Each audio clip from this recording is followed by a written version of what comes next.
Bonjour à tous, on commence ce tour de la presse sportive en France avec la une journal L'Équipe. Si c'est Hugo Gaston qui fait la couverture du quotidien grâce à son exploit face à Stade Wawrinka, le PSG a lui aussi collé un score de tennis à Angers hier soir. En effet, le club de la capitale s'est baladé 6-1, ce qui fait dire à l'équipe que Paris présente l'addition. Un quatrième succès consécutif en Ligue 1 qui permet au PSG d'enchaîner. Jeu 7 et claque, Paris a déroulé. En Ligue 1, le club de la capitale ne devrait pas avoir de renfort, estime le quotidien dans ses pages intérieures. Depuis sa défaite contre l'OM lors du tumultueux classique, les Parisiens se sont remis à l'endroit. Pour le Parisien, ce match face au SCO était comme à l'entraînement. Une large victoire qui permet aux Rouges et Bleus de prendre la deuxième place du championnat. En revanche, le Courrier de l'Ouest se montre un peu plus fataliste et estime que la défense du SCO n'a rien pu faire face à un Neymar des grands soirs. On traverse la Manche où c'est un match très attendu qui va avoir lieu cet après-midi. Depuis que Leeds United est monté en Premier League, les amoureux du football n'attendent que cette confrontation entre Marcelo Bielsa et Pep Guardiola. Le gardien ne s'y trompe pas et connaît l'importance de ce duel et estime que c'est une rencontre des esprits entre deux penseurs du football.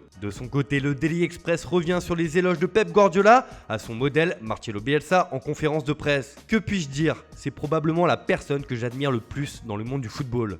En tant qu'entraîneur et en tant que personne, a expliqué Guardiola. Je pense que c'est le manager le plus authentique de tous les temps dans la manière dont il dirige ses équipes. Il est unique. Personne ne peut l'imiter, c'est impossible.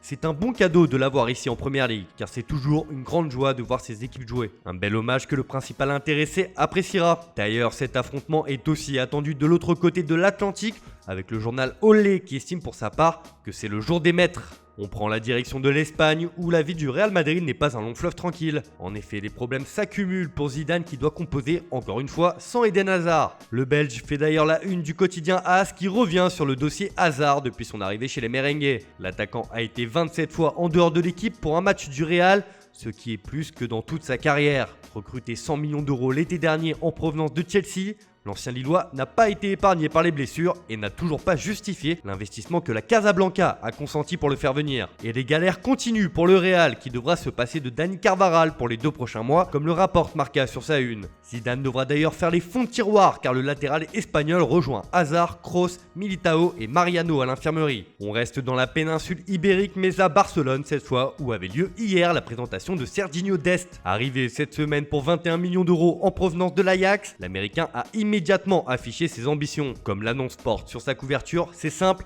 le défenseur latéral veut prendre exemple sur son modèle et devenir comme Dani Alves, référence du Barça à ce poste sur la dernière décennie.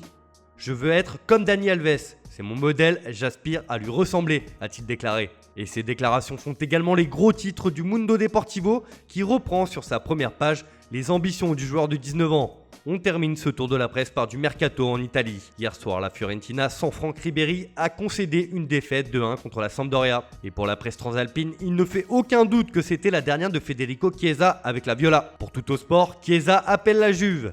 L'Italien est prêt à quitter la Fio après le chaos d'hier.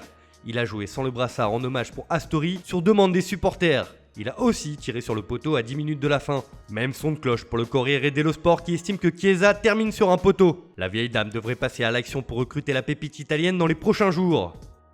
Voilà, c'est tout pour ce matin. Bonne journée à tous. On se retrouve dès demain pour une nouvelle vidéo sur Foot Mercato.